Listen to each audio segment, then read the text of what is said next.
The wind slammed against the ranch house with a force that made the wooden walls tremble, as if the storm itself were trying to break inside.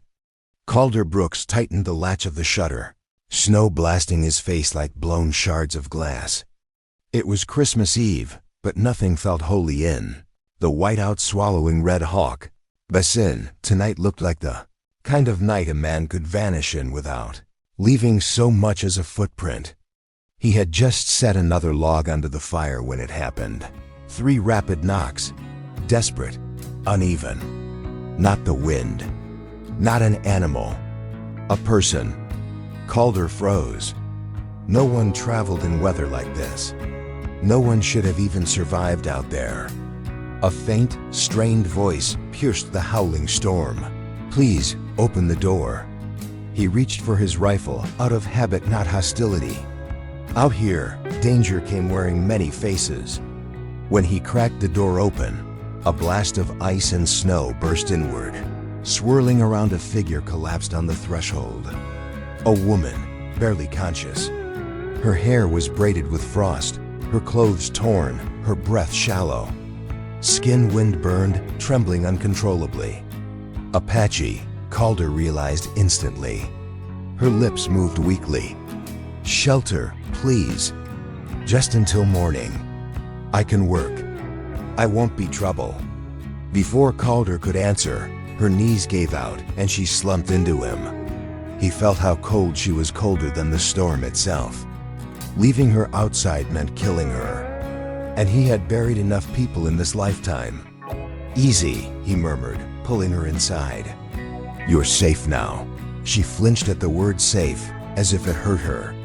Little Annie peeked from the stairs, clutching her rag doll. "Papa, who is she?" Calder didn't know, but he could see the terror in the woman's eyes, terror that didn't come from the storm. "My name is Onata," she whispered, forcing the words out. "I ran. Please don't send me back." Calder didn't ask from whom. Not yet. The wind screamed against the windows, shaking the house. Whatever she was running from, it was still out there. And now it had the scent. The storm raged through the night, rattling the windows like a living thing trying to claw its way inside. Calder kept the fire burning high, glancing every few minutes at the stranger, now wrapped in blankets on the couch. Onata's breathing had steadied, but fear still clung to her like frost that refused to thaw. Annie sat beside her, clutching a mug of warm milk as if guarding their unexpected guest. When Onata finally opened her eyes again, they flicked around the room with the skittishness of a wild horse. Calder recognized that look, someone who had spent too long expecting danger at every corner. She tried to sit up, wincing as pain shot through her limbs. Her clothes had been torn clean across the shoulder, the edge of a bruise peeking through like a shadow. "You shouldn't move yet," Calder said gently. Onata stiffened. Even kindness made her wary. "You saved me," she whispered, her voice like thin ice cracking. "But you don't owe me anything. If the storm lets up, I will go." Annie frowned. "But you're hurt." "I've survived worse," Onata answered, though her shaking hands betrayed her words. Calder crouched beside her. "You don't have to run tonight. Whoever you're afraid of, they won't reach you here. Not in this storm." Her eyes darkened. "Storms end." Something in the way she said it made Calder's stomach twist. He didn't ask for details she wasn't ready to give then, but he had lived enough winters to know when danger was more than weather. He stood, motioning toward the kitchen. "You're safe in this house. Rest. Eat if you can." When he returned with broth, Onata hesitated before accepting it, as though taking help was a debt she feared she could never repay. After a long moment, she nodded once, solemnly, like sealing a pact. "Thank you," she murmured. Annie moved closer. "You can stay for Christmas," she offered with the unfiltered sincerity only children possessed. Something flickered across Onata's face, pain mixed with gratitude. "I do not know Christmas," she admitted softly. "We can show you," Annie said. Calder watched Onata's expression soften by a fraction, though the weight of her fear never fully lifted. She stared into the fire, its glow painting her features in gold and shadow, as if she were caught between two worlds, the place she fled and the fragile refuge she'd stumbled into. Outside, the storm howled on. Inside, something quieter, but no less powerful began to shift. By morning, the storm had relented, leaving the ranch draped in untouched white, like the world had been wiped clean overnight. Calder stepped outside to inspect the fences, his boots sinking deep into fresh snow. The air was painfully cold, but still. He didn't trust still, not with a stranger's fear lingering in his home like a warning. When he returned inside, he found Onata already awake. She stood near the woodpile, carefully stacking logs with the precision of someone who had worked for every scrap of survival. The blanket had been folded neatly. She moved gingerly, but with determination, refusing the weakness her body tried to impose. "You don't need to do chores," Calder said. "I must repay shelter," she insisted. "I cannot take without giving. That's not how this works." Onata paused, studying him with guarded eyes that searched for motives, traps, unspoken rules. "Then tell me how it works in your home," Calder considered. He hadn't answered that question for himself since Margaret died. "It works," he said slowly, "by looking out for the people under this roof. No debts, no bargains, just people helping each other." Onata looked unconvinced but said nothing. Annie came bounding down the stairs, with the excitement only a child could sustain after a blizzard. "Papa, can we show her the tree?" Onata blinked. "Tree?" "Our Christmas tree," Annie explained, tugging gently at her hand. "We haven't decorated it yet." Calder opened his mouth to politely decline. Onata needed rest, but she surprised him by nodding. Annie led her to the corner where a small pine stood waiting, branches dusted with melted snow. The moment Onata touched one of the needles, something changed. Her fingers lingered on the branch, as though she were trying to remember a feeling she had lost long ago. Annie handed her a wooden star. "You can put the first one." Onata hesitated. The star was simple but warm, worn from years of tiny hands placing it clumsily. She lifted it slowly, hanging it on the highest branch she could reach. When she stepped back, the faintest smile touched her lips, fragile, fleeting, but real. Calder felt something unfamiliar stir in his chest. Hope, maybe, or the ghost of it. But the moment shattered when Onata tensed suddenly, turning toward the window. Her posture sharpened, like a deer catching the whisper of a predator. "Someone was here," she whispered. Calder followed her gaze. Fresh tracks in the snow. Not his, not Annie's. Human, recent. The storm had hidden more than a refugee last night. It had carried something else with it. Calder's hand tightened on the rifle. The tracks led toward the house, cutting across the fresh snow like a knife. Onata's eyes darted to the door, then back at him, sharp with tension. She didn't need to speak. Calder already knew what she feared. "They found me," she whispered, voice taut with barely controlled panic. I have no choice now." Calder stepped closer. "Then we make sure they don't get in," he said, his tone calm but firm. Years of surviving harsh winters, bar fights, and failing crops had taught him one rule: you protect the people under your roof, no matter the cost. Annie clutched the edge of the table, her small face pale. "Who are they?" Onata's jaw tightened. "People from my past. Dangerous people. Men who don't care what happens to anyone, only that I return to them." Calder's mind raced. He'd faced outlaws before, but something in Onata's voice, an edge of despair, sharpened by survival, made the danger tangible. The storm had passed, but the real storm was coming, and it wasn't outside. He crouched beside her. "We'll face them together," he said. "No one hurts you here. Onata's gaze softened briefly, but fear still lingered. She glanced at Annie. You are very brave to stay near me." Annie shrugged, trying to look confident. "Papa says courage is just doing what's right, even if you're scared." Calder gave a small, almost grim smile. "She's right, and it's our turn to protect each other." The house creaked under the weight of the snow, and Calder moved silently to the windows. Through the frost, he could make out shadows moving among the trees, figures approaching with deliberate caution.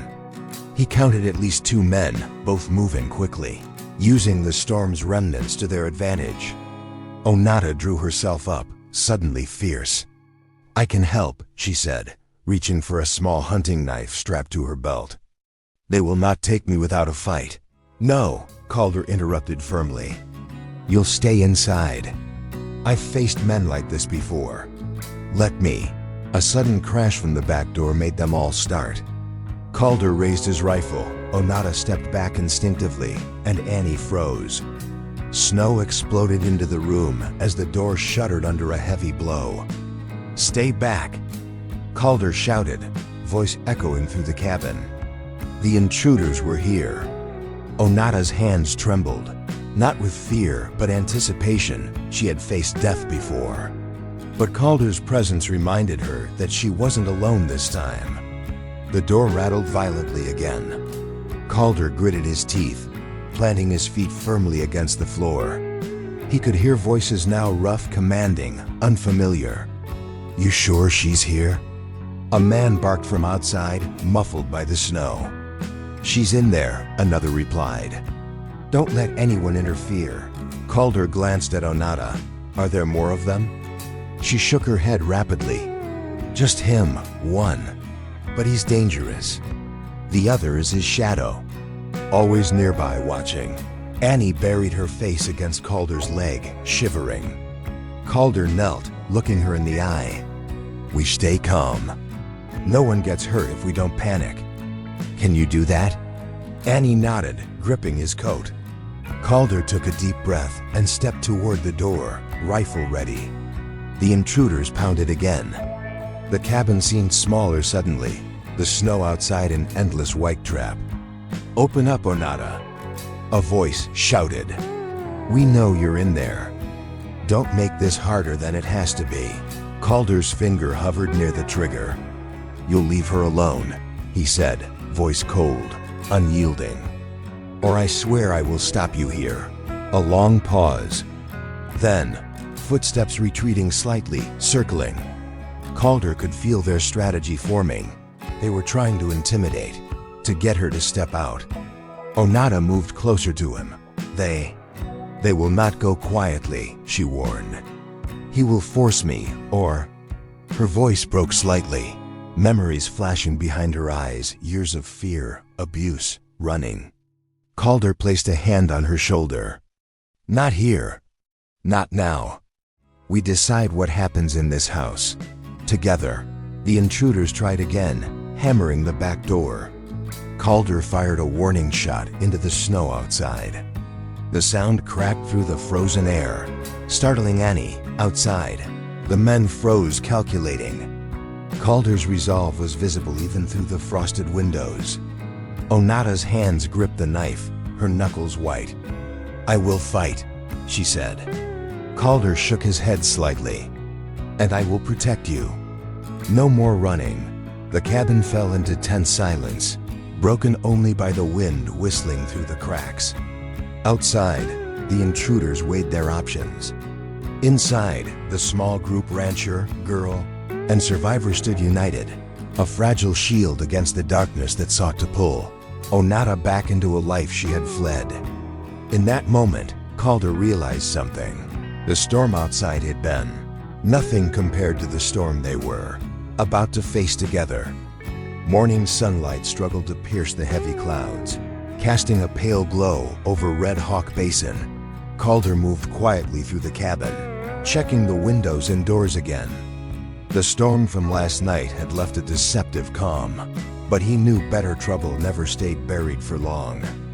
Onata had stayed awake most of the night, her eyes scanning the horizon through frost-crusted windows. Calder noticed how she flinched at every movement outside, every distant sound. She was a survivor, trained to anticipate danger, yet she had never had the chance to trust anyone completely. "Papa," Annie's voice pulled him from his thoughts. She was holding a small bundle of decorations from last night's interrupted tree project. "Can we finish?" Calder looked at Onata. She nodded slowly, a tentative smile breaking through the tension on her face. It was a fragile warmth, but real. Annie beamed. "Then let's make this house brighter." They set to work, placing decorations carefully, deliberately. Calder handed Onata a delicate snowflake ornament. She held it between her fingers, examining the intricate carvings. Her lips curved slightly as she hung it on a low branch, steadying herself against the weight of her past. The sound of hooves on the snow outside interrupted them. Calder froze, moving silently toward the door. Two riders approached, bundled in winter coats, their horses kicking up clouds of powder. Calder recognized the figure immediately, Franklin Boyd. He dismounted with a casual authority, but his eyes betrayed impatience and calculation. Calder stepped onto the porch, rifle in hand, but Boyd didn't flinch. "Calder Brooks," Boyd called, voice carrying easily over the snow. "I'm not here to kill you. I'm here for her." Onata stiffened. "I told you. I am not going back." Boyd smirked, stepping closer. "You don't have a choice. You belong to us. You always have." Calder planted himself between them. "Not while she's under my roof. Not while she's safe here." Boyd's smile widened. "You think a cabin and a storm can protect her from what's coming?" Onata's hand tightened around the knife. Calder glanced at her, then back at Boyd. Every instinct in his body told him this confrontation was just beginning. Boyd's eyes scanned the cabin, noting Annie, the tree, and the fire. "Cute setup," he said, voice dripping with mockery. "But none of it changes reality. You can't hide her forever." Calder's jaw clenched. "We don't hide. We protect. And I won't let you take her." Boyd shrugged, stepping closer to the cabin door, making the snow crunch under his boots. "You're a fool if you think you can stop me." Onata's voice cut through, sharp and unwavering. "You underestimate me." Boyd laughed. "I don't underestimate you. I know exactly what you are, what you can do. That's why I'm here. And don't think this little man of yours will save you." Calder's finger itched near the trigger. He didn't flinch, didn't lower the rifle. "Step off my property, Boyd. 1 foot and you'll regret it." Annie, hiding behind Calder's legs, whispered, "Papa, what if they hurt her?" Calder knelt, brushing a strand of hair from her face. "We won't let them. Trust me." Boyd smirked again, taking a slow, deliberate step back. "You think this is the end?" "No, it's only the beginning. She'll come with me eventually." Onata's eyes blazed. "Not if I fight." Calder realized the depth of her resolve. Years of running, surviving, and resisting had forged a woman who would not submit quietly. Boyd's presence only sharpened that fire. "You'll leave at nightfall," Boyd said finally, turning toward his horse. "Think about it, Onata. The longer you resist, the harder it will be." As Boyd rode away, the tension in the cabin didn't ease. Calder lowered the rifle but kept it close. Onata sat near the fire, silent for a long moment, staring into the flames. Annie crawled into her lap, sensing her sadness and fear. "You're safe here," Calder said softly. "For now, that's all that matters." Onata closed her eyes, letting the warmth of the fire seep into her frozen limbs. She had survived countless threats, but for the first time in years, she felt a glimmer of something she had thought impossible: safety, trust, and maybe, just maybe, a family. Outside, the wind picked up again. Boyd's warning hung in the air like smoke. The storm outside might have passed, but the real battle, the one for freedom, trust, and a future was just beginning. The day passed slowly, each hour heavy with anticipation. Calder moved methodically through the cabin, checking locks, stacking firewood, and occasionally glancing at the window. Onata had been quiet since Boyd's departure, the tension in her shoulders never fully easing. Annie tried to keep spirits high, helping to hang ornaments on the half-finished tree and humming soft, shaky tunes she barely remembered from last year. At noon, Onata approached Calder quietly. "They will not give up easily," she said, her voice low but firm. "He is patient, cunning. He waits for fear to break me." Calder met her gaze. "Then we don't give him the satisfaction." "You are not alone, Onata. Not tonight, not ever." Outside, the snow had melted slightly in the weak winter sun, but tracks left by Boyd's men were still visible, leading toward the cabin. Calder studied them carefully, noting the depth of the prints. They had circled, hidden, tested the boundaries. This wasn't just pursuit, it was a hunt. Annie tugged at Onata's sleeve. "Can we finish the tree, please?" Onata looked down at the child, softened by innocence. She nodded slowly. "Yes. For now, we can have a small piece." They returned to the tree, placing ornaments carefully, each movement deliberate, almost ritualistic. The warmth of the cabin was a stark contrast to the cold threat outside, yet every creak of the floorboards, every gust of wind against the shutters, reminded them the danger was real. Hours passed, the shadows growing longer as night approached. Calder could sense Onata's restlessness. He placed a reassuring hand on her shoulder. "Soon," he said. "Nightfall is when we see clearly who we are." Outside, the wind shifted.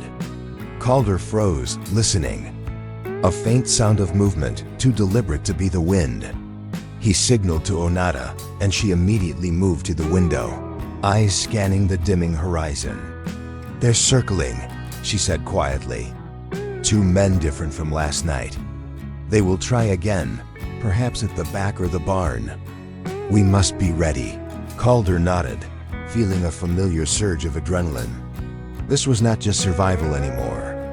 This was a test of courage, trust, and the strength of the fragile bond forming inside the cabin. As twilight fell, Calder prepared the cabin for the confrontation he knew was coming. He placed furniture strategically, creating barriers and choke points. Firewood was stacked near windows for quick access.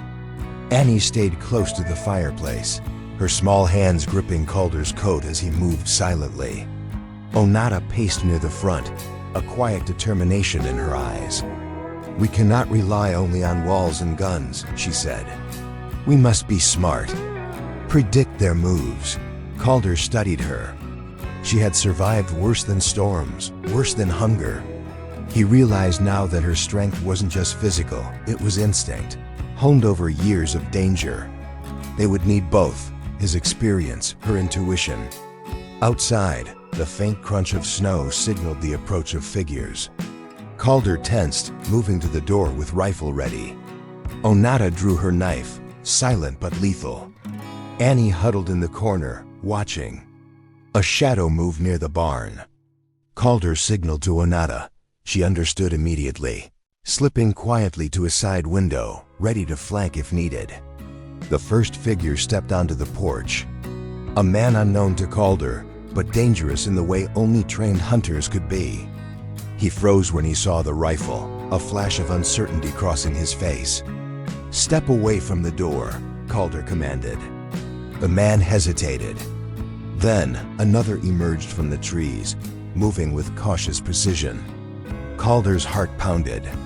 They had coordinated two attackers, one as bait, one as enforcer. This was no simple intrusion. Onata's breath was steady, but her eyes narrowed. "Now," she whispered. Calder understood immediately. She would strike if the man crossed the threshold. Suddenly, the first man lunged forward. Calder fired a warning shot, snow erupting around the intruder. The second man froze, calculating. Onata moved like a shadow, slipping past Calder and closing the distance with lethal precision. The cabin became a theater of tension. Every movement mattered. The warmth of the fire contrasted with the cold danger outside. Annie clutched the hearth, eyes wide, but Calder could see the spark of understanding forming in her young mind. Courage could take many shapes. By the time the men retreated into the shadows, the cabin was silent again, the air thick with adrenaline. Calder lowered his rifle slowly. Onata returned, knife sheathed, eyes fierce but calm. "You've survived," Calder said quietly. "And so have we." She nodded, finally allowing herself a small, genuine smile. "Tonight, we are safe. For now." The storm outside might have passed, but inside, a bond had formed, one of trust, courage, and the first fragile threads of family. The morning after the confrontation arrived quietly, almost deceptively. Red Hawk Basin was calm, the snow glistening in the pale winter sun. But Calder knew the calm was fragile. Danger hadn't vanished, it had only retreated, biding its time. Inside the cabin, the fire burned bright, casting warmth across the small living space. Annie sat near it, carefully placing the final ornaments on the Christmas tree. Her face shone with determination and joy, trying to bring a sense of normalcy back into their fragile world. Onata moved about the cabin with a purpose Calder hadn't seen before. She carried a bucket of water from the well, stacked firewood, and even helped tidy the modest kitchen. Each action was deliberate, almost ceremonial, as if asserting her presence and stake in this new life. Calder watched quietly, appreciating the subtle transformation. She wasn't just surviving, she was reclaiming herself. And for the first time, she wasn't alone. "Papa," Annie called, holding up a delicate string of hand-painted stars. "Can you help us hang these?" Calder nodded. He and Onata worked together, carefully stringing the stars across the branches. Their hands brushed occasionally, each touch carrying an unspoken promise: support, understanding, and the beginning of trust. Onata paused to look at the tree, her eyes softening. "It is beautiful," she murmured. "I have never seen such light in a house that felt so heavy with loss." Calder nodded, thinking of Margaret and the years of grief he had carried. "It can be heavy," he said slowly, "but light can return, if you allow it." For a moment, silence enveloped them. Even the wind outside seemed to respect the pause, as if the world itself held its breath. Then, movement at the edge of the cabin caught Calder's attention. He froze, sensing a shadow flicker across the snow outside. His heart tightened, but then he recognized it. Boyd had returned. Not with violence this time, but with hesitation. The wind carried his words faintly, barely audible over the crackling fire. "Onata." Calder stepped forward, rifle ready, but Boyd raised his hands in surrender. "I'm done," Boyd said. "You've won. She doesn't belong to me." "Not anymore." Onata's eyes widened, relief and disbelief mixing in a fragile smile. Calder kept his hand on the rifle, ready until he saw Boyd mount his horse and ride off, disappearing into the glimmering snow. The tension in the cabin finally began to release. Annie let out a long breath, dropping her arms from the tree. Calder lowered the rifle and moved closer to Onata. "You're safe," he said softly. Onata's lips curved into a small, genuine smile, the first one that reached her eyes. "For the first time in years," she admitted, "I feel free." Annie, not fully understanding the weight of the words, reached for Onata's hand. "You're part of our family now," she said simply. Calder felt a warmth in his chest he hadn't known since Margaret died. For months, grief had been the only constant in his life. Now something new was taking root: hope, trust, and the fragile beginnings of a family built not from past sorrows, but from choice, courage, and love. The three of them gathered around the small Christmas tree. Calder handed Annie a final ornament, a carved wooden heart, and Onata placed it carefully at the center. The firelight danced across their faces, reflecting off the snow outside, painting the cabin in golden hues of resilience and rebirth. "You've changed everything," Calder said to Onata, his voice low but firm.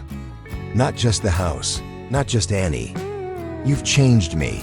Onata's eyes softened, her gaze lingering on Calder. "And you've given me a home," she replied. "One I never expected, but now I cannot imagine leaving."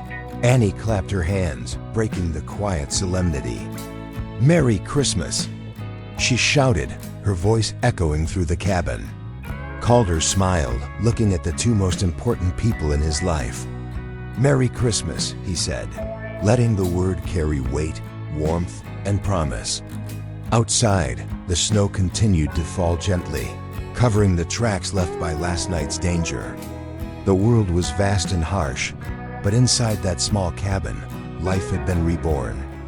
Onata, Calder, and Annie, three souls scarred by loss, fear, and hardship, sat together near the fire, their hearts lightening, their future unwritten but filled with possibility. For the first time, the storm outside didn't matter. They had found something stronger: safety, trust, and the beginnings of family. The night settled around Red Hawk Basin, silent, peaceful, and full of the quiet magic of hope finally realized. A new chapter had begun. The sun was sinking behind the jagged mesas when the gunshot cracked through the burning silence. A flock of crows tore into the air, and the smell of gunpowder drifted across the wasteland. On the cracked earth, half buried in dust and her own blood, lay Kahara, the last Apache woman, still breathing after the ambush. Her legs, mangled by the cavalry's horses, refused to obey her. Each breath was a battle. Each heartbeat, a defiance. Boots approached. Kahara's hand shot toward the fallen tomahawk beside her, fingers trembling but fierce. She dragged the blade toward her chest, ready to strike at whoever dared finish her. But the shadow that fell across her wasn't wearing a military coat. It was rough, dusty, alone, easy, a deep voice murmured. "If I meant you harm, you'd already know." The stranger knelt beside her. A tall man with calloused hands and weary eyes, a farmer, not a soldier. Thomas Rohr, his brow tightened as he studied her wounds. "You're dying out here." Kahara bared her teeth. "Then leave me." "My tribe did." Thomas shook his head. "Not happening." Before she could protest, he slipped his arms under her, lifting her from the scorching ground. Pain tore a scream from her throat, but Thomas held her steady, ignoring the blood soaking into his shirt. "I carry wounded calves heavier than you," he muttered. "You'll live." Kahara wanted to fight him, to claw her way free, but her strength was gone. The world blurred. The heat pressed like a hand over her mouth. As darkness swallowed her vision, she felt something she hadn't felt since the battle began. Safety. Or maybe just the idea of it. When she awoke, her cheek rested on clean cloth. A wooden ceiling loomed above. She tried to sit up, but her legs refused again, sending a flash of helpless rage through her chest. "You're awake," Thomas said softly, appearing in the doorway with a basin of water. "Good." I was starting to worry. She glared at him, her pride burning hotter than her wounds. "Why bring me here?" "You owe me nothing." Thomas set the basin down. "I don't help people because I owe them. I help them because someone has to." No one had spoken to her like that since the war. Outside, coyotes howled, a reminder of the world ready to devour the weak. Inside, for the first time in days, Kahara wasn't prey. The storm rolled across the plains 2 days after Thomas carried Kahara home. Thunder shook the wooden frame of the small farmhouse, but inside it was calm, too calm for Kahara's restless mind. She hated the bed, hated the way her legs felt like stones, hated the silence that reminded her of everything she had lost. Each time she tried to sit up, her body betrayed her, and the humiliation cut deeper than any blade. Thomas noticed. He watched quietly from the corner of the room as she dragged herself toward the edge of the mattress, refusing to ask for help. Sweat beaded on her forehead, her arms trembling with effort. When she slipped and crashed onto the floorboards, she didn't cry out. Apache warriors didn't cry out. But the pain in her face was unmistakable. Without a word, Thomas bent down to help her up. "Don't touch me," she growled through clenched teeth. "Then stop falling," he replied calmly. Kahara wanted to strike him, not out of anger, but out of shame. Yet he didn't look at her with pity, only with a stubbornness that rivaled her own. He lifted her and placed her back on the bed as if she weighed nothing. That night, long after she pretended to sleep, she heard him working in the old barn. Sawdust drifted across the lantern light. Chains clattered. Wood creaked. He didn't rest until the moon was high and the storm had finally broken. The next morning, he rolled something large through the doorway, a wooden frame with iron wheels, leather straps, and a firm backrest. Rough but sturdy, powerful. It wasn't beautiful, but it was freedom shaped by hand. Kahara stared. "What is this?" "A way for you to move," Thomas said. "Not crawl."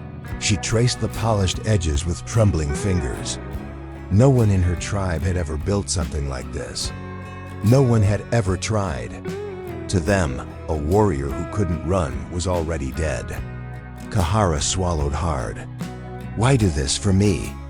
Thomas shrugged. "Because you're still alive. And you don't look like someone who's done fighting." The words hit her deeper than he knew. Slowly, with his help, she lowered herself into the chair. It held her firmly, like a promise she hadn't dared to imagine.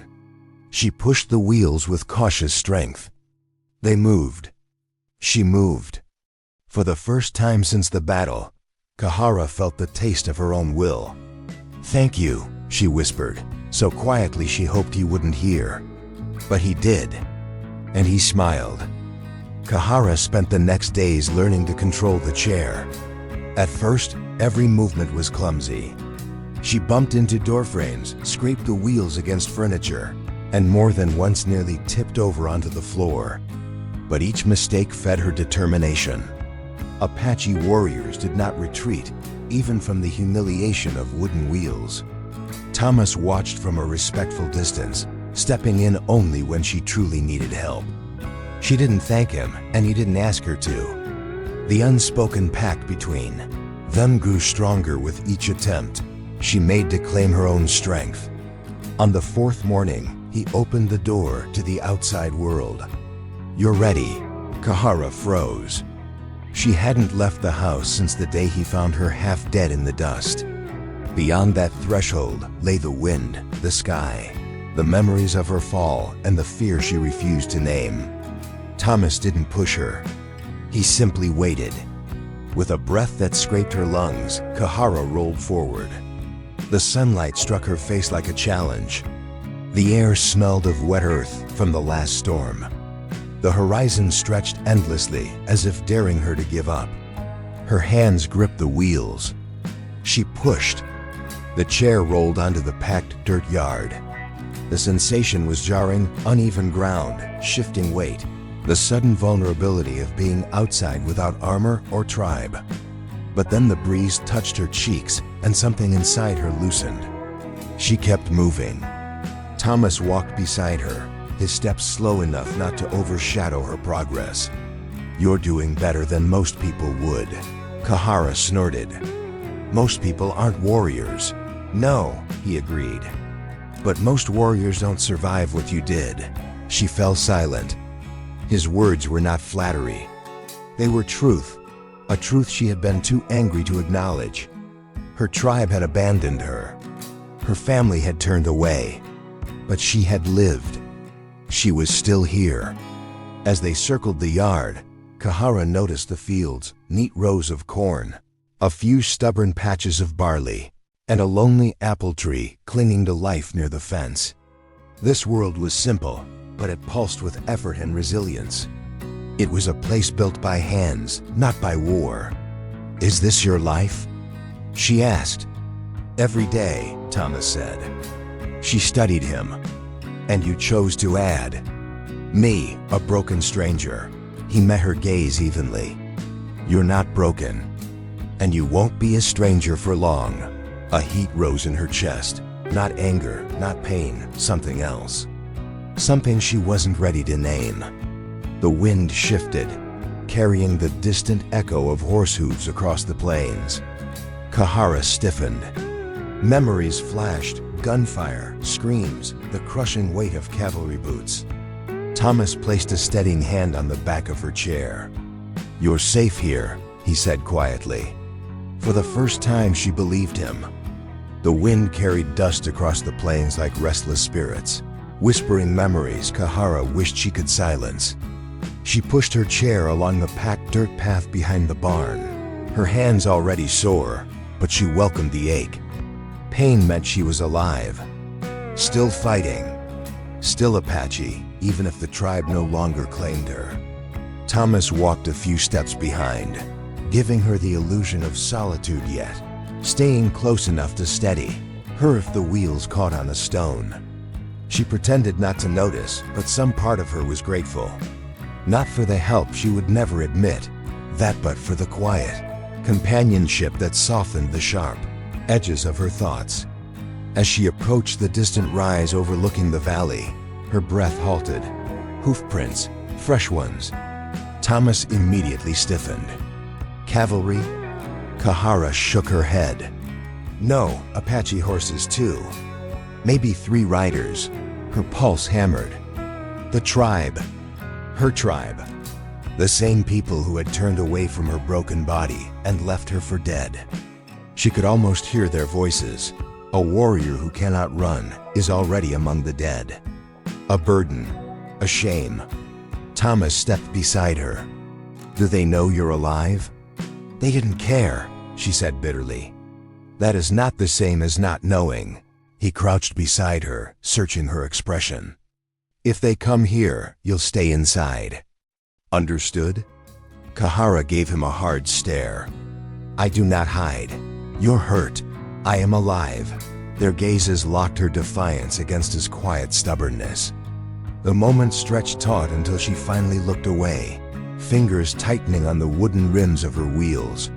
She turned the chair sharply and started back toward the farmhouse. The idea of her tribe returning, even briefly, unsettled her in ways she refused to name. Once, she'd been taller than fear, taller than any enemy. Now she felt the world watching her from above. Thomas followed, slower this time, sensing the storm inside her. When they reached the house, she stopped short of the door. Thomas, she said quietly, if they come, do not speak for me. Do not defend me. A warrior must stand alone. He crossed his arms. You're not alone. Her jaw tightened. I don't belong to your world. Or theirs. Maybe that's why you need a new one, he said softly. The words hit her like a blow, not painful, but dangerously close to comfort. She wheeled past him without answering, though her heart thudded unevenly. Inside, she stared out the window at the endless plains. The tracks were faint, but real, and the past was riding closer. The sun dipped low behind the mesas when the Faiti riders appeared, 3 silhouettes, cresting the ridge, their figures sharp against the blood-orange sky. Kahara saw them first. She froze, her hands tightening on the wheels until her knuckles turned white. Thomas followed her gaze. Apache? Yes. Do they know you? She swallowed, throat suddenly dry. The one on the left. My brother. Thomas stepped closer, instinctively protective. Kahara shot him a warning glare. Do not stand in front of me. He nodded and stepped back, though worry shadowed his face. The riders approached slowly, their horses snorting dust into the air. When they halted before the farmhouse, the leader, a tall man with a stern brow and braids, marked with red clay, stared down at Kahara, as though she were a ghost. Kahara, he said in Apache, voice stiff with disbelief. You live. I do, she answered coldly. Despite being abandoned, his jaw clenched. You could not walk. We had to choose the living. I was living, she growled. You left anyway. The second rider, a woman from her childhood, looked away in shame. The third, a younger warrior, spat into the dirt. She is crippled. She should remain with the white man. She shamas the tribe. Thomas took a step forward before he could stop himself. Watch your mouth. Kahara raised a hand, silencing him without looking back. You speak of shame? She said to the young warrior. I fought until my bones shattered. I faced cavalry alone. What did you do? Ride away? The warrior stiffened, but her brother lifted a hand to stop him. Kahara, her brother said, voice softer now, we mourned you. But you cannot return. The elders will not accept you. I did not ask to return, she said. A flicker of relief passed across his features, quickly masked. Then why are you here? Why with him? Kahara hesitated. The chair creaked beneath her. The wind tugged at her hair. And Thomas waited behind her like a silent mountain. At last she answered, because he did not leave me behind. Her brother's expression darkened with something between hurt and resentment. You are no longer one of us. She met his gaze without flinching. Then ride away. For a long moment, no one moved. Then the riders turned their horses, dust swirling around their hooves. Not once did they look back. Kahara watched until the last silhouette vanished. Only then did her hands begin to shake. Not from fear, but from the weight of finally letting go. Thomas stepped beside her. You didn't need me to defend you. No, she whispered. But thank you for wanting to. In the days after her tribe rode away, silence settled over the farmhouse like a heavy blanket. It wasn't the painful kind of silence she had known while bleeding out on the battlefield. This one was gentler, but it pressed on her all the same, forcing her to sit with the truth. She had spoken aloud for the first time. She no longer belonged anywhere. Kahara pushed her chair across the living room, the wheels humming softly against the floorboards. She moved slower than usual, her thoughts dragging behind her like shadows. Thomas followed her quietly, sensing the change but not daring to prod at the wound. Breakfast is ready, he said at last. She paused. I am not hungry. You still need to eat. She exhaled sharply, frustration simmering at the edges. I am not a child, and I'm not your enemy, he replied, meeting her gaze steadily. Something in his tone disarmed her. She relented, turning the chair toward the kitchen. The smell of cooked cornmeal and brewed coffee filled the air, simple things, but grounding ones. She took the spoon awkwardly, her hands still stiff from gripping the wheels earlier. Thomas sat across from her, watching without staring. He had become skilled at that balance. Your tribe may have turned away, he said quietly, but that doesn't mean your life ended with them. Kahara's jaw tensed. You do not understand, tribe. You do not understand what it means to lose your place in the world. Maybe not, he admitted. But I know what it's like to lose people. All of them. Her eyes shifted to him, curiosity slipping past her guarded expression. She had never asked about his past, not because she didn't care, but because she wasn't ready to share her own in return. Thomas continued, voice low. My wife died almost 5 years ago. Fever took her. After that, the house felt like it was full of ghosts. Kahara set the spoon down. You live alone now. I did, he corrected. Now I don't. The words struck something inside her, something fragile and dangerous. She looked away toward the window, where sunlight cut bright stripes across the floor. Outside, the wind brushed gently against the grass. Thomas, she said after a long pause, you have done more for me than my own people. I didn't do it to replace them, he said. I did it because you deserve to be saved. A lump formed in her throat. She hated how easily his words struck her core. You should not carry my burdens, she whispered. He shook his head. "You're not a burden, Kahara. And I'm not carrying you. You're carrying yourself. I'm just walking beside you." For the first time in days, she felt warmth rise behind her stern mask, subtle but real. Perhaps this silence was not suffocating after all. The next morning, Thomas took her outside before she could protest. The sky was clear, washed clean by last night's rain, and the air smelled of damp soil. Kahara gripped the wheels tightly as he guided her to the open space behind the barn. "What are we doing?" she demanded. "You're training." Her brows shot up. "Training? In this chair?" "Yes," he said with complete seriousness. "You were a warrior. You still are. So we're going to make sure you never feel helpless again." Kahara stared at him, torn between disbelief and reluctant admiration. Few men would dare challenge her. Fewer still with such calm conviction. He placed a set of wooden targets on the quest a set of wooden targets. Fence and handed her a bundle wrapped in cloth. When she opened it, her breath hitched. Throwing knives, polished, balanced, deadly. "My wife didn't like weapons in the house," Thomas said. "But I figure you might." Kahara's fingers curled around the handle of the first blade. The weight felt familiar, almost comforting, like a piece of her old self returning. Thomas stepped back. "Show me." She narrowed her eyes, focusing on the target. The sun heated her skin. The breeze tugged at her hair. But she shut out everything except the point she aimed for. Her movements were slower than before. Her balance different, but her instincts remained sharp. She threw. The knife sank into the wood with a satisfying thud. Thomas's eyebrows lifted. "Damn!" She ignored the flicker of pride warming her chest. Again, one after another, the knives flew. Some struck true, others missed, but each throw chipped away at the doubt she had carried since the battle. She wasn't who she used to be, but she wasn't broken. Sweat glistened on her forehead.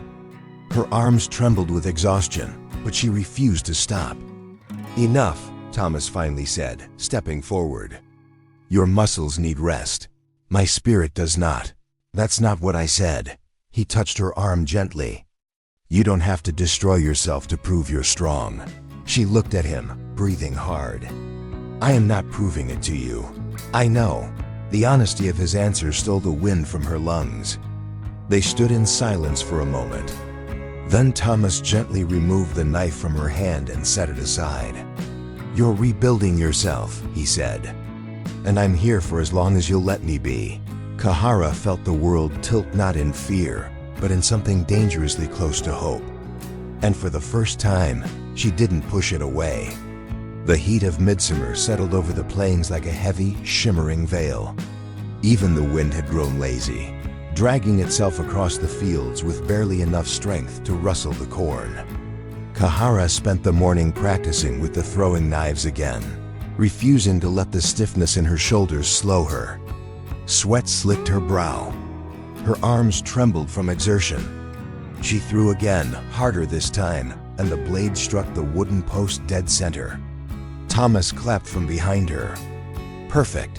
She glared over her shoulder. "Do not clap for me like I'm a child." "I'm clapping," he replied, "because you're terrifyingly good."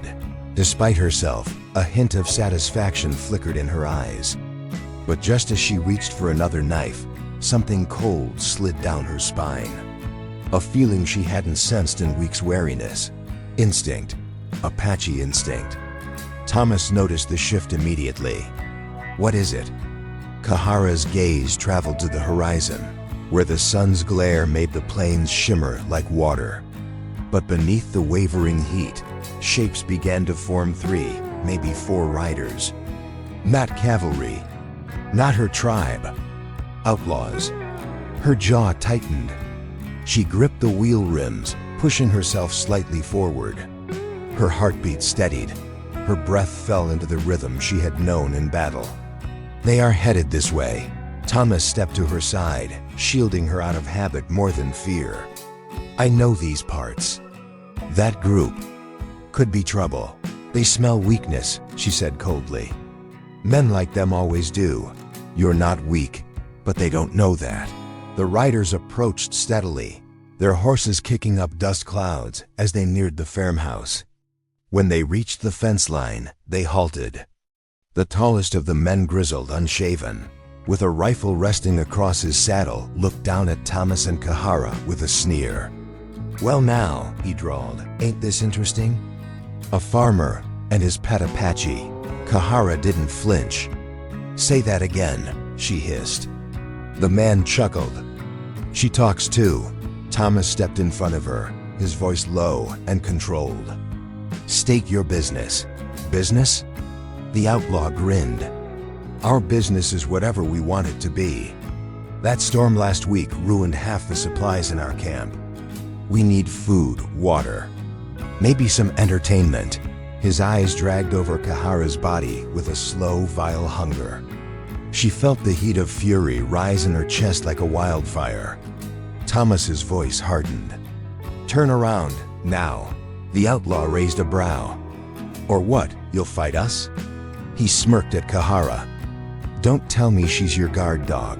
Before Thomas could react, Kahara grabbed a knife from the pouch at her hip. Her arm snapped forward with blinding speed. The blade buried itself in the wood post beside the outlaw's boot, so close that the horse reared with a startled scream. The man's expression twisted. Shock first, then rage. "You'll regret that," he growled. Kahara's eyes burned like coals. "Come closer," she said, voice low and deadly, "and I'll aim for your throat." The outlaw at the front swung down from his saddle, boots hitting the dirt with a thud.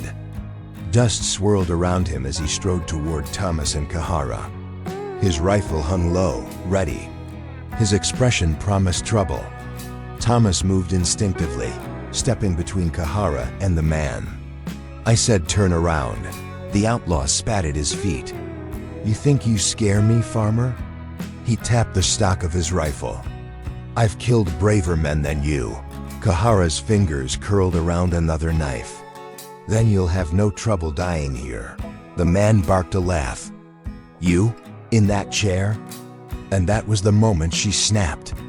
"Do not mistake stillness for weakness," she said, her voice sharp as flint. "I survived cavalry. I survived abandonment. You are nothing."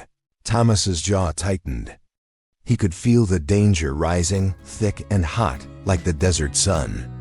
Behind the leader, the other outlaws nudged their horses forward, ready to pounce. Kahara leaned forward in her chair. "Thomas," she said quietly, "move." He didn't. "No, I can fight." "I know," he whispered, "but I'm not letting them touch you." The outlaw scoffed and shoved Thomas in the chest. Thomas stumbled back a step, and in that instant Kahara launched her knife. This time she aimed to kill. The blade sliced the air, spinning toward the outlaw's face. But at the last heartbeat, he jerked aside. The knife tore a bloody line across his cheek instead of burying itself in his skull. He roared in fury. "You!" He raised his rifle to shoot. Thomas lunged, slamming into the outlaw and knocking the weapon aside just as it fired. The bullet tore into the dirt inches from Kahara's wheel. Chaos erupted. One of the mounted outlaws charged forward, reaching for Kahara. She grabbed the wheel rims and spun her chair sharply, avoiding his grasp, then hurled her last knife upward. The blade struck his forearm, forcing him to drop his revolver with a shout. Thomas wrestled with the leader, the two men grappling in the dust. The outlaw was stronger, fueled by fury and bloodlust. He punched Thomas hard in the ribs, sending him sprawling. Kahara's heart lurched. "Thomas!" The leader raised his boot to stomp on Thomas's throat. Kahara wheeled forward with all her strength. The chair hit the outlaw's knee with a sickening crack. He screamed and collapsed, clutching his leg. Thomas scrambled to his feet, breath ragged, and ripped the rifle out of the outlaw's hands. "Enough!" he shouted. The other riders hesitated. One clutched his bleeding arm. Another watched Thomas with calculating eyes. The leader groaned in the dirt, defeated. Thomas raised the rifle. "Get off my land." For a moment, it seemed they might refuse. Then the rider with the injured arm cursed under his breath. He grabbed the leader by the collar, dragging him toward his horse. "This ain't worth dying for. Let's go." One by one, they mounted up. The last rider spat in the dirt. "This ain't over." They rode off, leaving dust and tension behind them. Night fell heavy and warm, wrapping the farmhouse in a silence that felt different from all the nights before. It wasn't the silence of mourning or uncertainty. It was a quiet born of survival, the kind that settles after danger has tested the walls of a home and found them unbreakable. Kahara sat near the window, her hands resting lightly on the rim of her chair. The moon cast a silver glow across her face, softening the sharp lines of her warrior's features. Thomas sat across from her, leaning forward with his elbows on his knees, bruised but alive. A dark red mark spread beneath his ribs where the outlaw's punch had landed. "You should lie down," Kahara said finally. Thomas gave a weak smile. "You're one to talk. I am not the one with a broken rib." "It's not broken," he insisted, then winced, proving himself a liar. Kahara wheeled toward him, leaning in closer than she ever had. Her fingers brushed the hem of his shirt as she lifted it carefully. The bruise was ugly, swollen, and purple. She hissed through her teeth. "You fought like a fool." "I fought because they were going to hurt you." Her breath caught. For a moment, she didn't speak. She simply looked at him, really looked, and saw not a farmer, not a stranger, not even a rescuer, but a man who stood where others had run. A man who stayed. "Thomas." Her voice softened unexpectedly. "Why risk your life for mine?" "Because you matter," he said simply. "More than you think." The words struck her deeper than any wound. She looked away, her heartbeat stumbling in her chest. "I do not want death following you because of me." It didn't. He reached out and touched her hand, gently, but with certainty. "We're both alive. Because we fought together. Together." The words settled into her like warm embers. She didn't pull her hand away. Instead, she turned her palm to meet his. His fingers were rough, calloused, but steady. She felt strength there, not the loud kind, but the kind that endured storms without bending. "Kahara," he said, voice low, "I meant what I said before. You're not alone here." She swallowed hard. Her throat felt tight. "I do not know how to be part of something anymore." "That's all right," Thomas murmured. "We can learn together." Her breath trembled, not from weakness, but from something unfamiliar, something she had never allowed herself to feel: trust, safety, and something deeper she wasn't ready to name. She raised her gaze to his. Moonlight reflected in his eyes. For a long suspended moment, neither moved. The world outside seemed far away, the outlaws, the tribe, the war, all fading into dust.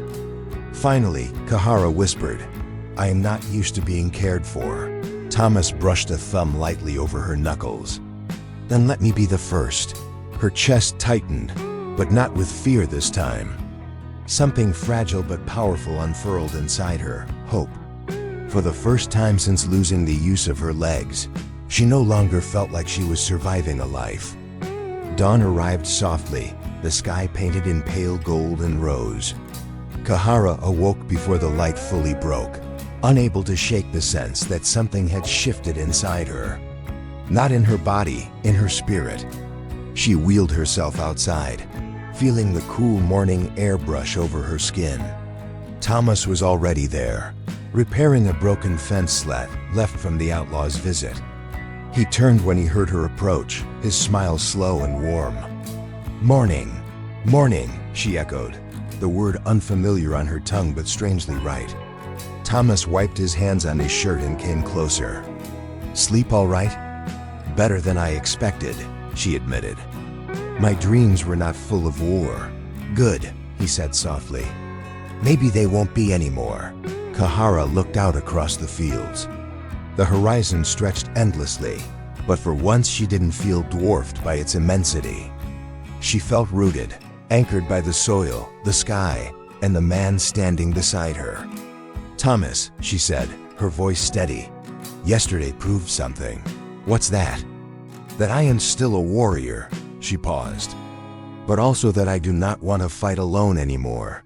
He inhaled carefully, as though her words carried a weight he feared to disturb. You don't have to. I know, she met his eyes. Not if you wish to stand with me. Thomas stepped closer, close enough that the warmth of him reached her. Kahara, I've been standing with you since the moment I carried you out of that desert. Her breath hitched. She wasn't used to emotion being spoken so plainly. In her tribe, feelings were shown through action. And yet Thomas had shown them too, again and again. Still, hearing them aloud was something else entirely. He knelt in front of her, hands resting lightly over hers. I don't want you to feel like you're staying here because you have nowhere else to go. I want you to stay because this is your home. Because I'm your home. If you'll have me. Kahara felt her throat tighten, her heartbeat pounding against her ribs. She had been abandoned, dismissed, treated as dead. And now this man, this stubborn, steady, infuriating man, was offering her a place not out of pity, but out of love. She lifted his chin gently so he would meet her gaze. When my tribe left me, I thought I lost my future. Her voice softened. But perhaps it was waiting for me here. A slow, relieved smile spread across Thomas's face. Kahara, will you stay with me? Not as a guest, not as a burden, but as my partner, my equal. She felt her heart swell, fierce, bright, unbreakable.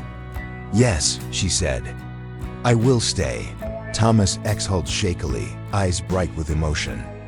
He leaned in, pressing his forehead to hers.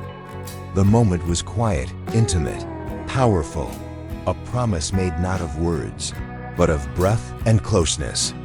Kahara closed her eyes, letting the warmth of him seep into all the places life had left hollow. For the first time since the battle, she didn't feel wounded. She felt whole. She felt chosen.